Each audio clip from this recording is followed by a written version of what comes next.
네, 트럼프의 관세 정책 이제 베일을 벗었고요. 조만간 발효가 됩니다. 미국 동부 시간 기준으로 9일 0시 1분, 우리 시각으로는 오늘 오후 1시부터 대다수 국가에 상호 관세가 발효가 되는데요. 펭귄만 살고 있다는 남극의 한 외딴 섬까지 포함이 됩니다. 펭귄들과 협상을 할 생각인가 봐요. 트럼프 대통령은 이거 영구적인 건 아니다, 협상 가능하다 이야기는 하고 있는데 딱 한 곳은 빼놨습니다. 중국입니다. 누가 나 콕 집어서 이렇게 너는 아니다라고 이야기하면 기분이 나쁘잖아요. 트럼프의 협상 전략이라는 건데 과연 시진핑 주석에게도 이게 통할까요? 우리에게 튈 불똥은 없을지 전문가와 이야기 나눠보겠습니다. 강준영 한국외국어대학교 국제지역대학원 교수님 전화로 연결하겠습니다. 교수님 나와 계십니까? 네, 안녕하세요. 네, 안녕하십니까. 미국과 중국 양측이 관세를 두고 강대강으로 맞붙는 분위기가 강해지고 있어요. 중국에 네. 104%를 물리겠다 이런 이야기까지 나오던데 어떻게 하면 이런 숫자가 나올 수 있는지 상식으로는 이해가 안 되거든요. 교수님께서 좀 정리 좀 부탁드리겠습니다. 네, 그렇습니다. 이게 정말 상식선에서 예. 이렇다면 무역을 하라는 건지 말하는 건지 이제 그런 건데 예. 잘 아시겠습니다만은 이제 2월에 그 보편 관세라고 그래서 주로 이제 펜타닐 밀매건이나 이런 것 때문에 10%를 부과를 하고 중국에 대해서만 또 10% 추가 관세를 했어요. 그리고 예, 예. 보편 관세로 전 세계를 대상으로 10% 관세를 부과를 하고 또 10%를 해서 이미 이제 20%가 된 거죠. 네네. 그런데 여기에 4월 2일 그 말씀하신 상호 관세로 또 34%를 부과를 했단 말이에요. 그러니까 이제 중국은 54% 관세가 부과가 된 겁니다. 그런데 그 관세라는 게 다 마찬가지지만 각국별로 조금씩 다르잖아요. 그런데 예. 중국은 그 미국과의 그 거래에서 관세율이 한 20%가 넘었거든요. 그러니까 네네네. 이미 70여 %가 된 거예요. 그런데 중국은 이 미국의 이런 조치가 있을 때마다 물러나지를 않고 있죠. 네네. 즉각 대응을 해서 이 상호관세를 34% 부과를 했으니까 나도 내일부터 34% 보복관세를 하겠다. 이렇게 얘기를 했단 말이에요. 네. 그러니까 트럼프 대통령이 또 그래? 그러면 그거 철회 안 하면 다시 50%를 애도 아니고 더 부과하겠다. 이게 무슨 아이들 싸움 네네. 같은 형태가 나타나는데 그래서 10%, 34% 그리고 중국이 대응 관세 한 34% 보복 관세를 철회하지 않으면 다시 50% 이렇게 돼서 104%라는 숫자가 나오는 거예요. 예예. 여기에다가 중국도 물러나지 않고 있죠. 그 전 품목을 대상으로 하고 특히 이제 7종의 히토리오 수출 통제도 하고 또 그 트럼프 대통령의 정치적 텃밭이라고 할 수 있는 이 농산물, 예, 에너지 이런 부분에 대한 추가 관세 또 미국 기업 제재 이렇게 광범위하게 지금 이 소위 대미 무역 보복전을 짜고 있다 이렇게 보면 될 것 같습니다. 알겠습니다. 말씀하신 대로 어떻게 보면은 강대강, 어떻게 또 나쁘게 보자면 광대광 이런 느낌도 들고요. 네, 네. 이렇게 해서 협상의 여지가 끊어지고 있는데 다른 데도 걱정이 되는 데가 좀 있어요. 허드 맥도날드 제도라고 여기 사는 펭귄들은 트럼프랑 협상을 못할 텐데 어떻게 할지 좀 걱정도 되고요. 네, 네. 아무튼간에 지금까지 상황을 보면은 중국 역시 굉장히 강한 입장을 지금까지는 유지하는 것 같아요. 이게 네, 네. 이런 입장이 끝까지 갈 걸로 보십니까? 글쎄 끝까지 갈 것 같지는 않습니다. 예. 지금 제가 판단할 때는 이 철회 안 하고 그러면은 50%를 추가한다고 그랬는데 그러면 이제 정말 100%가 넘는 관세가 붙고 그거는 미국에도 전혀 유리한 일이 아니기 때문에 거기까지는 아닌데 보도가 많이 됐습니다만은 지금 이미 70여 개국에서 내가 이렇게 관세를 매기니까 전화가 왔다. 협상 시작한다. 이러면서 이제 골프장으로 떠나는 그런 뉴스를 많이 봤는데 이제 이렇기 때문에 서로 지금 상황에서는 서로 먼저 연락을 하기를 좀 기다리는 기싸움을 하는 것 같아요. 그러니까 실제로 중국도 우리한테 전화를 해야 되는 거 아니냐 이제 이런 얘기를 하고 있고 지금 시진핑의 중국은 일단은 추이를 지켜보는 그런 상황이다. 그래서 상무부 대변인을 통해서 이건 불공정이고 일방적인 괴롭힘이기 때문에 우리 권익을 수호하기 위해서 끝까지 맞서겠다. 이렇게 지금 이제 얘기를 하고 있거든요. 그런데 중국도 완전 강대강으로 가지 않으려는 그 느낌이 아. 조금 드는 게 예예. 그 어제죠. 그 이제 6가지 대응 조치를 예예. 상무부에서 발표한 게 아니고 니오탄신이라고 그러니까 소가 검은고를 탄다 그런 뜻입니다. 이게 예예. 이제 그 자신들 SNS거든요. 아. 예, 예. 여기에 대응 조치 리스트를 공개를 했어요. 그래서 이제 뭐 음. 농산물 관세 대폭 인상할 거고 미국산 가금류, 육류 수입 안 하겠다. 예. 펜타닐 협력도 중단하겠다. 뭐 할리우드 영화 수입도 금지하겠다. 미국 기업 지재권 독점하는 거 다 조사하겠다. 이제 이런 것들이에요. 예, 그런데 예, 예. 이거를 이제 기자가 물어봤어요. 상무부 대변인한테 그랬더니 확인을 해주지 않았습니다. 그러니까 무슨 얘기냐면 이런 준비를 우리도 하고 있다라는 거를 이제 우회적으로 알리는 거죠. 그러니까 완전히 강대강으로 가면 정말 수습이 안 되기 때문에 예. 약간 미국도 그렇고 중국도 그렇고 마지노선을 마련해 놓은 다음에 거기에 대해서 지금 대화의 어떤 시작점을 조율하고 있는 거 아닌가, 재고 있는 거 아닌가 그런 생각은 듭니다. 완전히 강대강가 계속 갈 상황은 양쪽 다 아니기 때문에 네, 네. 예, 알겠습니다. 간밤에 보니까 리창 총리가 폰데어 라이엔 그 집행위원장에게 뭐 네, 우리에게는 많은 수단이 있다 이런 이야기도 했던데요. 문제는 이 와중에 다른 나라들이 다 유탄을 맞고 있다는 거예요. 당장 맞습니다. 지금 우리나라 원달러 환율이 장 초반에 1,487원까지 올랐다고 하거든요.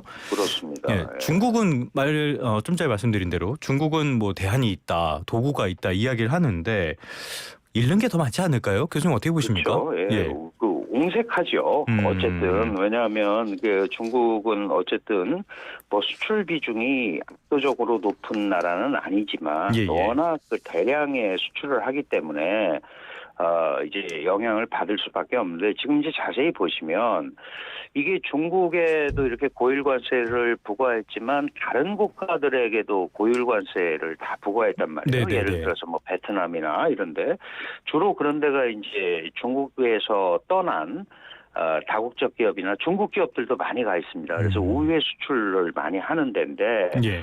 이게 가만히 보니까 상호 관세는 세계 공통이니까 예를 들어서 중국에만 세게 때리고 다른 데를 세게 안 때리면 뭐 이전 뭐 그렇죠. 공급망의 이전이 벌어질 수 있지만 지금 상황은 비슷비슷하단 말이죠. 그러니까 이게 세계 공통이라서 중국의 공급망에 결정적인 타격을 입히지 못할 거다라는 생각을 하나 갖고 있는 것 같아요. 그리고 예.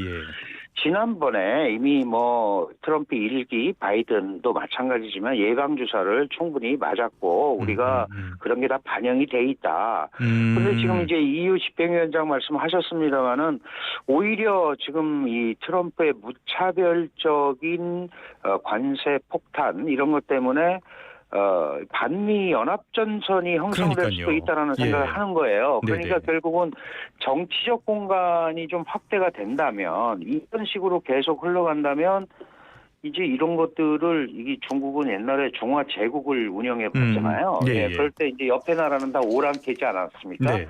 그러면 그러니까 너무 압박을 하니까 오랑캐들이 합창을 하더라, 힘을 합치더라. 그렇죠. 한나라 때 뭐 그런 일들이 많았죠. 예. 그러니까 이제 이거를 거꾸로 미국이 지금 제국이고 나머지가 힘을 합쳐야 되는 거 아니냐. 네네네. 이제 이런 면에서 일부 그 공간을 좀 마련을 하려는 움직임.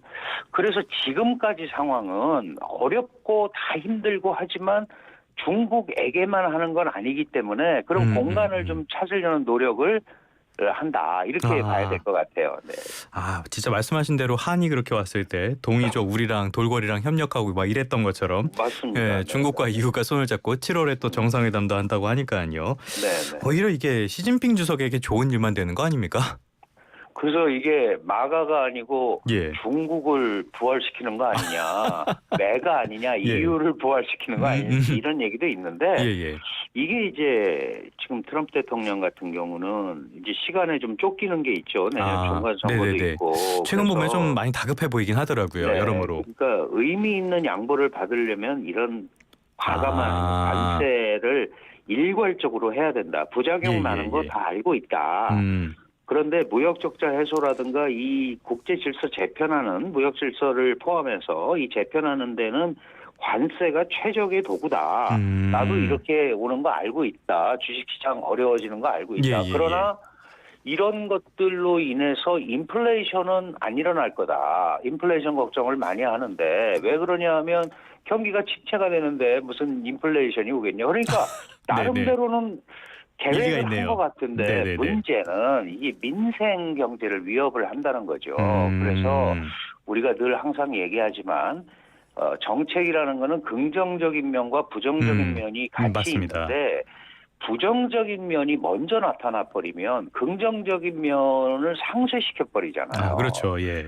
이게 혹시 조금이라도 장기화되면 그런 것들이 그냥 진짜 뉴노멀이 돼버려서 세계적인 경기 침체로 가는 거 아니냐 때문에 예. 이제 우려를 하는 거거든요. 그러니까 그런데 이게 지금 빨리 해결될 것 같지는 않고 예. 적어도 지금 미국 같은 데도 이게 주식시장에 반영이 돼서 정상적으로 움직이려면 최소 6개월 정도는 지켜봐야 될 거거든요. 그러니까 아마 제가 볼 때 지금 뭐 협상 시작하고 그래서 올 연말까지는 이걸 좀 봐야 되지 않을까 그런 생각이 듭니다. 네. 결국엔 좀 지켜볼 수밖에 없는 것 같습니다. 당장 뭐 경합주에 있는 공화당 의원들은 내년에 이러다 큰일 나는 거 아니냐 몸이 달았다고 하는데 그런데 한 이 부분도 짚어봐야 될 것 같아요. 물론 트럼프 대통령은 뭐 가짜 뉴스를 의인화한 그런 것 같은 느낌의 사람이긴 하지만 그렇다고 해도 중국에 때리는 내용들 보면은 무역 적자 문제 있다. 중국이 기업들에게 불법 보조금을 지원하고 있다. 펜타닐에도 책임이 있다. 이런 것들 보면은 아주 틀린 말은 아니잖아요. 그렇죠. 예. 기본적으로 지금 이제 미국 무역 적자가 한 9,200억 불 정도 되는데 중국으로부터의 적자가 2,800억 불 정도 되거든요. 한 3분의 1 정도 됩니다. 그런데 그게 정상적인 무역 활동을 통해서 이루어지는 게 아니고 중국 정부의 다양한 뭐 보조금이라든가 홈친 기술, 환율 조작 이런 거 가지고 국제 무역 질서도 해치고 트럼프 대통령은 결국은 그렇게 번 돈을 가지고 미국의 패권에 도전하고 있다고 생각을 하는 거예요. 그러니까 그거를 자르기 위해서 관세를 가지고 압박을 해야 되는데 이번에 좀 달라진 거는 전 세계를 대상으로 압박을 하는 거거든요. 그러니까 결국은 중국을 완전히 이제 도전자의 지위에서 떨어뜨리겠다라는 생각을 하는데 문제는 이게 다른 국가들하고 협상이 잘 돼서 떨어뜨리고 중국만 그렇다면 중국에 직접적인 타격이 갈 텐데 지금 돌아가는 분위기를 보면 그게 꼭 중국 한 나라만 겨냥해서 가기는 굉장히 어려운 구조가 돼버렸잖아요. 그래서 그런 부분에 대해서는 중국도 잘 알고 있고 자기들도 뭐 개선하려고 노력을 한다라고 얘기는 하지만 여전히 중국이 다른 국가들과는 좀 다른 사회주의 통제 시스템의 일부 기대는 그런 뭐 보조금이라든가 환율 정책을 쓰고 있는 것은 분명한 것 같습니다. 환율 조작 말씀을 해주셨는데 관세 충격이 심해지면은 중국이 위안화 가치를 스스로 떨어뜨려서 충격을 최소화할 수 있다 이런 이야기도 나오거든요. 교수님은 전망을 어떻게 하십니까? 네, 이 얘기도 뭐 계속 나왔던 얘기인데요. 예전에 이제 실제로 이렇게까지 뭐 100%대 관세까지는 예상을 못했던 거죠. 그 전에 60% 관세를 부과하겠다라고 했을 때 중국 정부가 어떻게 생각을 했냐면 환율 떨어뜨리는 거 가지고 20에서 25%는 상세가 가능하다라는 보고서가 중국 내부에서 많이 나왔어요. 그러니까 한 25% 정도는 그걸로 커버가 되는데 그걸 넘어가면 출혈이 생기는 거죠. 이제 환율 정책만 가지고는 이거를 할 수가 없는 겁니다. 그래서 이 부분도 이제 양측의 뭐 대화, 최소한 전화라도 한 통 서로 주고받아야 되는데 그걸 안 하고 있으니까 국제 시장의 불안감만 계속 높아지고 있는 겁니다. 일진들이 싸울 때 누가 하나가 살짝만 이렇게 굽혀주면은 쉽게 풀리는 경우들이 많은데 잘 안 굽히더라고요. 서로 자존심 싸움하느라고. 그렇습니다. 그렇다면은 이런 강대강 국면이 계속 이어질 수밖에 없는 상황이다라고 봤을 때 중국도 이 상황이 길어지길 원하진 않을 거 아니에요. 그렇다면 당연히 그렇죠. 그렇다면 중국이 내세울 수 있는 카드 이런 건 어떤 게 있을까요? 그 결국은 이제 협상 테이블에 앉을 텐데 예, 예. 그 1기 때는 대중 압박이 약 1년 반에 걸쳐서 관세가 부과가 됐어요. 굉장히 천천히 간 거죠. 지금이랑 따지면. 그런데 네네네. 지금은 1월 20일 취임하고 지금 뭐 몇 석 개월 달도 안 되지 됐습니다. 않았는데 네. 예. 그런데 지금 막 동시다발적으로 하는 거거든요. 그러니까 여기에 대해서 일단은 치킨 게임으로 가되 뭔가 이제 앉는 모멘텀을 만들어야 되는데 예. 지금 중국은 뭐 자기네들하고 미국이 상대를 안 한다니까 중국만 제외하고 한다니까 일단은 우회 전술로 뭐 EU하고도 좀 강화하고 최근에 이 한중일 3국 협력을 무척 강조하고 있거든요. 예. 그러니까 이런 것들을 통해서 주변국들을 통해서 뭔가 그 자신들에 대한 압박을 좀 상쇄해 보려는 노력을 지금 일단 할 거고요. 일단 결정적으로 중국이 살으려면 내수가 진작이 돼야 됩니다. 예, 그래서 지금 내수 운영 자금으로 한 2,000조 작년 경제공작회의부터 올해까지 2,000조 정도를 우리 돈으로 투입을 한다고 그러고 또 많이 아시지만 딥시크 열풍으로 인한 그렇죠. 이런 과학기술 AI 발전에 올해만 해도 얼마 전 전인대에서 800조 원을 지금 예. 투입을 했습니다. 그러니까 이렇게 내수와 과학기술 발전 이중 전략을 통해서 중국의 입지를 올리려는 그런 전략을 계속 펼치고 있는 것 같습니다. 알겠습니다. 조금 전에 한중일 말씀을 하셨는데 결국에 이런 상황 속에서 항상 우리는 가운데 끼어 있는 소국의 서름을 항상 겪는 것 같아요. 네네. 네, 이런 상황 속에서 우리는 어떻게 해야 될까요? 예, 일단 뭐 지금 미국의 입장은 관세보다 더 좋은 수단은 없는데 트럼프 대통령이 관세보다 나은 대안을 제시하면 협상하겠다. 이런 게 이제 미국의 기본 입장이고 특히 미국 입장에서는 한국, 일본과 그 중국 견제라든가 이런 거가 필요하기 때문에 이제 우리도 협상을 이제 시작을 할 겁니다. 다행히 어저께 트럼프 맞아요. 대통령과 한덕수 대행이 통화를 했고 우리는 지금 이제 트럼프 대통령이 우리와의 협력을 바라는 게 있잖아요. 뭐 조선이라든가 알래스카 유전 가스전 개발이라든가 그렇죠. 이런 것들을 통해서 뭔가 공감대를 형성하고 가는 것이 지금으로서는 그나마 가장 그 안정적인 방법이 아닌가. 왜냐하면 리더십이 아직 결정이 안 돼 있기 때문에 그 미국도 우리하고 깊숙이 얘기하기는 굉장히 쉽지 않을 거예요. 네네네. 그러나 모멘텀은 유지하는 전략, 뭐 일선에서 이제 행정 관료나 이런 쪽에서 우리가 갖고 있는 장점들, 그 다음에 미국의 입장에서 보면 한국도 굉장히 중요한 지역입니다. 그럼요. 한국이 있음으로 해서 북한도 견제하고 그다음에 뭐 북러 간에 러시아도 견제하고 그렇죠. 그다음에 또 중국도 견제하는 이런 틀을 갖고 있기 때문에 그래서 예전부터 린치핀이라고 하지 않았습니까? 그런 지정학적 요소와 우리가 갖고 있는 몇 가지 반도체, 조선 이런 데 경쟁력을 활용하는 복합 전략으로 계속 소통을 하는 게 지금 제일 중요하지 않나 그렇게 생각을 합니다. 뭐 일단 말이라도 해야 되니까요. 그럼요. 최근 들어서 민주주의에서 지도자를 잘 선출하는 게 얼마나 중요한지 연일 다시 한번 깨닫고 있습니다. 그렇습니다. 네네. 지금까지 강준영 한국외국어대학교 국제지역대학원 교수와 함께 중국과 미국의 관세 전쟁에 대한 이야기 나눠봤습니다. 오늘 말씀 고맙습니다. 네, 감사합니다. 이거 LG 맞죠? LG네. 거봐, LG잖아.